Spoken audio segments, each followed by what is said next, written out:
By the end of that morning, everyone in that glass conference room would remember the woman in the faded blue coat. Not because of her resume, not because of her nervous smile, not even because of the old shoes she tried to hide beneath the chair. They would remember her because they laughed at her when they thought she was nobody. And then the owner of the company walked in, looked at her tearful eyes, and asked, "Clara, why is my wife crying?" Clara woke before sunrise. The house was quiet, except for the soft sound of the kettle on the stove. She stood in the kitchen with both hands around a warm mug, staring at the white envelope on the table. Inside was her resume. She had checked it many times the night before, even though she already knew every line by heart. Years ago, Clara had been a capable, organized, hard-working woman. She loved solving problems, arranging schedules, helping teams work better. But life had taken her away from the workplace when her mother became ill. At first, everyone said it would be temporary. Then the months became years. Doctor appointments, medicine schedules, hospital visits, sleepless nights, bills, fear, prayers whispered in the hallway. For 8 years, Clara had cared for her mother, and when her mother passed away, Clara found herself standing in a silent house, asking a question that hurt more than she expected. Who am I now? Her husband, Eduardo, had noticed the sadness she tried to hide. He was the founder and owner of a successful company, but at home he was still the same man who held her hand when life became heavy. One evening he said, "You should try again." Clara looked at him. "Try what?" "Working. Not because you need to, because I think part of you misses it." She did miss it. She missed being useful in a way the world could see. She missed having a place to go, a task to finish, a reason to put on nice clothes in the morning. But she was afraid. 8 years away from the market felt like a lifetime. Eduardo encouraged her to apply for an administrative coordinator position at his company.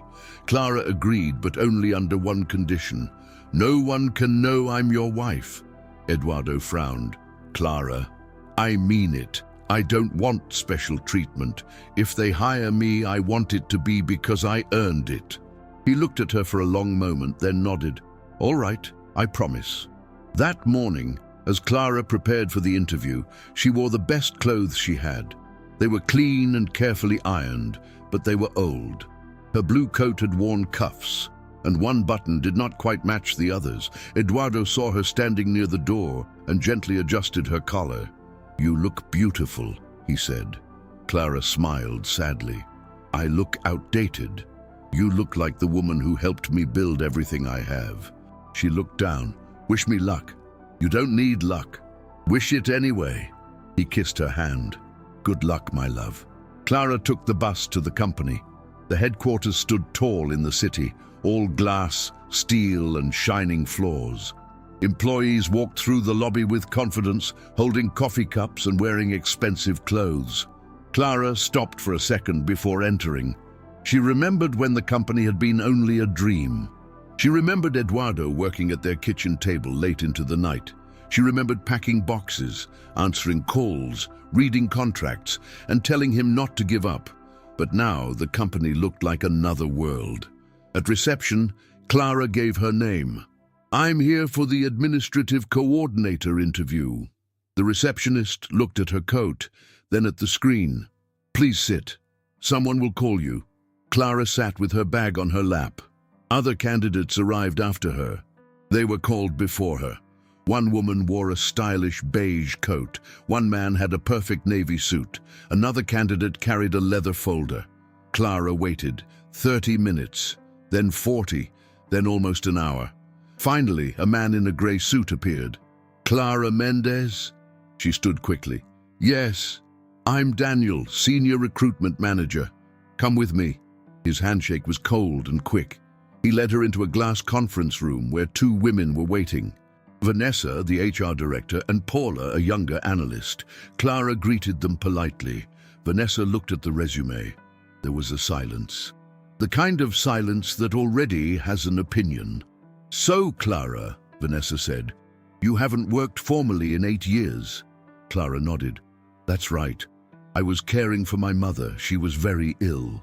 Paula tilted her head. So you were not working? I was not employed by a company, Clara replied softly. Daniel glanced at her coat. This role requires someone updated. The market has changed. I understand, Clara said. I've taken online courses and I learn quickly. Daniel gave a small laugh. Everyone says that. Clara kept her hands folded in her lap. Vanessa continued reading. You wrote that you are organized and good under pressure. Can you give an example? Clara nodded. When I cared for my mother, I had to manage appointments, medications, insurance documents, emergencies. Daniel interrupted. That's personal life. We're talking about a corporate environment. Clara paused. Yes, but many skills are similar. Paula smiled as if Clara had said something childish. Vanessa leaned back. Clara, I will be direct. This company has a certain standard. Presentation matters here. Clara felt her cheeks grow warm. My clothes are clean and appropriate. Daniel looked at her shoes. Clean, yes. Paula looked down, hiding a smile. The words were small, but they cut deeply. Clara swallowed. I came here to speak about my qualifications. Daniel leaned forward. Do you honestly believe you fit in a company like this? For a moment, Clara could not answer. She thought of the old days. She thought of sitting beside Eduardo when the company had no investors, no reputation, no guarantee. She thought of selling a bracelet from her grandmother to help pay the first legal fees. She thought of cleaning the first office because they could not afford anyone else. And now this man was asking if she fit. Clara looked at him calmly. I believe professionalism is shown through conduct, not only appearance. Daniel's expression hardened. Confidence is useful, defensiveness is not. Vanessa closed the folder. I think we have enough. Clara understood. The interview was over, not because she lacked ability, because they had judged her before she spoke. She stood slowly. Thank you for your time. As she picked up her bag, a small photograph slipped from her folder and landed on the table. Daniel picked it up. It was an old picture of Clara and Eduardo standing in front of the company's first tiny office. They were younger, smiling, with paint on their clothes. Behind them was the company's first paper logo, taped crookedly to the wall. Daniel laughed. What is this? Clara reached for it. It's personal. Please give it back. Paula leaned closer. Oh my goodness, that old logo looks terrible. Daniel smirked. Maybe she's been a fan since the beginning. Clara's hand trembled, but she took the photo back carefully. Then Daniel said, let me give you some advice. Sometimes it's better to accept where life has placed you instead of forcing yourself into rooms where you don't belong. For a second, Clara could not breathe. Where you don't belong. She looked at him with wet eyes. And sometimes, she said quietly, people mistake expensive rooms for important ones. Then she turned toward the door, but before she could leave, the door opened. A woman from the executive floor appeared. Excuse me, Mr. Mendez is coming up with the board. He requested this conference room. Vanessa stood immediately. Now? Yes. Daniel adjusted his suit. Paula closed her laptop quickly. Clara froze. Mr. Mendez. Eduardo. No, not now. Footsteps approached. Several executives entered first.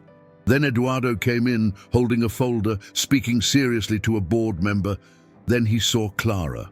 He stopped. His eyes moved over her face, her trembling hand, the tears she was trying to hide. The room became silent. Clara, he said softly. She tried to smile. I was just leaving. Eduardo stepped closer. Why are you crying? I'm not. But a tear slipped down her cheek. Eduardo slowly placed his folder on the table. Then he turned to Vanessa, Daniel, and Paula. His voice was calm, but cold. Why is my wife crying? No one moved. Daniel's face went pale. Paula stared at Clara. Vanessa whispered, Your wife? Eduardo looked at them. Yes, my wife, Clara Mendez. The silence was heavy. Daniel opened his mouth. Mr. Mendez, we didn't know. Eduardo raised one hand. That is exactly the problem. He picked up Clara's resume from the table. You did not know she was connected to me, so you showed her who you really are." Vanessa lowered her eyes. Eduardo continued, "This company exists because of her. When no one believed in me, she did. When we had no office, she worked beside me at our kitchen table. When we could not afford help, she answered calls, packed boxes, cleaned the first office, reviewed contracts, and kept me from giving up." Clara whispered, "Eduardo, please." But his voice remained firm. "She sold the only bracelet her grandmother left her so we could pay the first registration fees. Her fingerprints are on the foundation of this company." Daniel looked like he wanted to disappear. Eduardo picked up the old photograph from the table. "You laughed at this?" No one answered. He looked at Daniel. "Did you laugh at this?" Daniel swallowed. "I made a careless comment, sir." Eduardo's eyes hardened. Careless is spilling coffee. Humiliating someone is character. Paula began to cry quietly.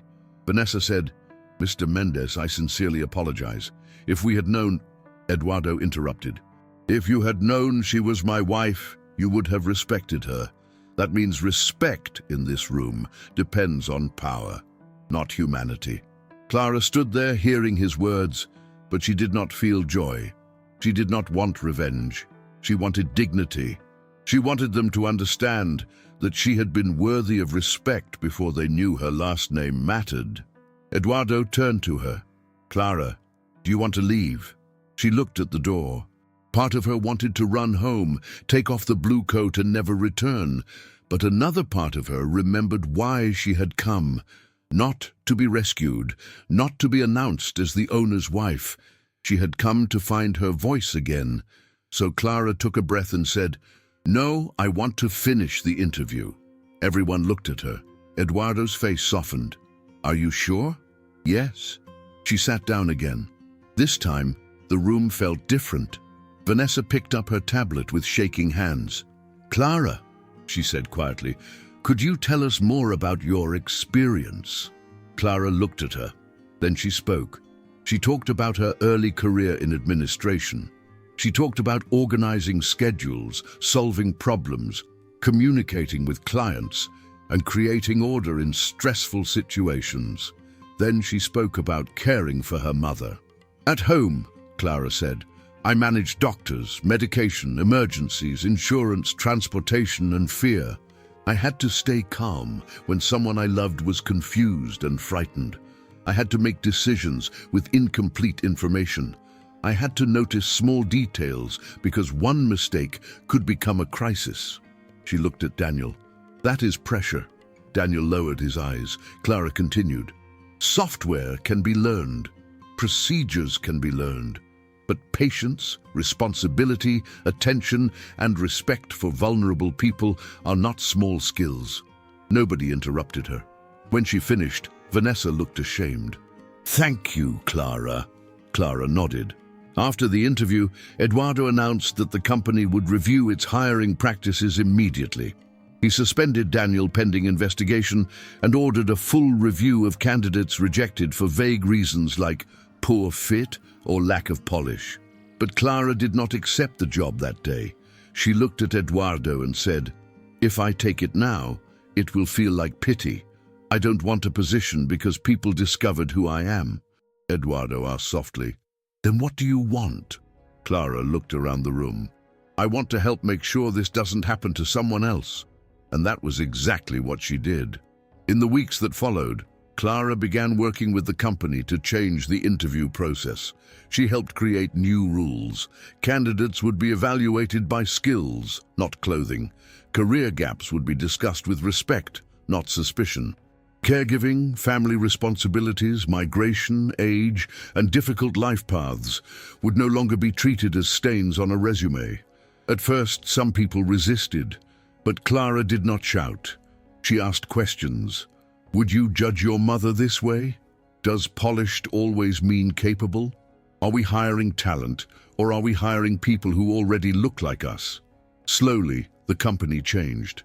The receptionist began offering water to nervous candidates. Paula, the young analyst who had laughed at the photo, apologized to Clara. She admitted she had laughed because Daniel laughed, because she wanted to fit in. Clara told her, Belonging bought with cruelty is too expensive. That day, Paula called her own mother and cried. Vanessa changed too. One evening, she confessed to Clara that years earlier, someone had given her a chance when she had little experience.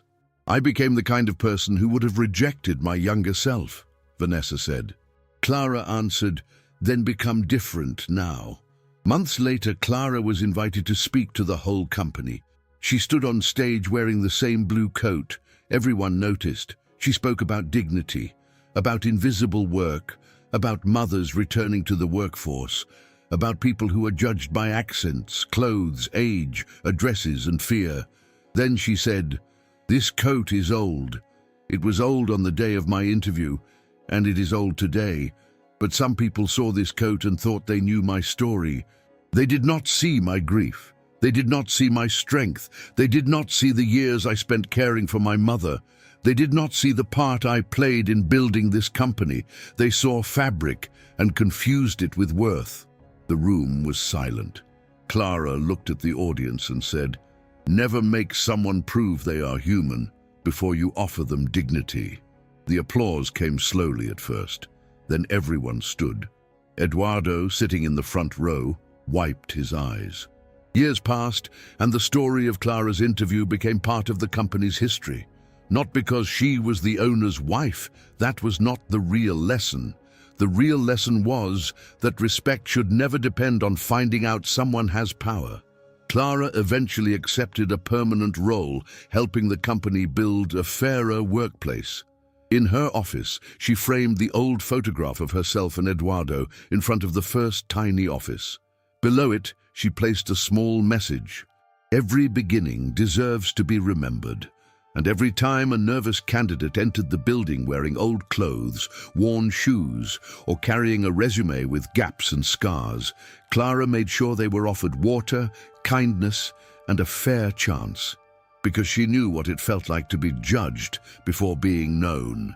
She knew what it felt like to be told she did not belong in a room she had helped build. And she knew one truth better than anyone. The person you are tempted to dismiss may be connected to someone powerful. They may be married to the owner. They may have built the company before you ever heard its name. But even if they are not, even if they are simply tired, nervous, ordinary, and hopeful, they still deserve respect. That morning, the interviewers thought they were looking at a poor woman in an old blue coat. They were wrong. They were looking at the foundation.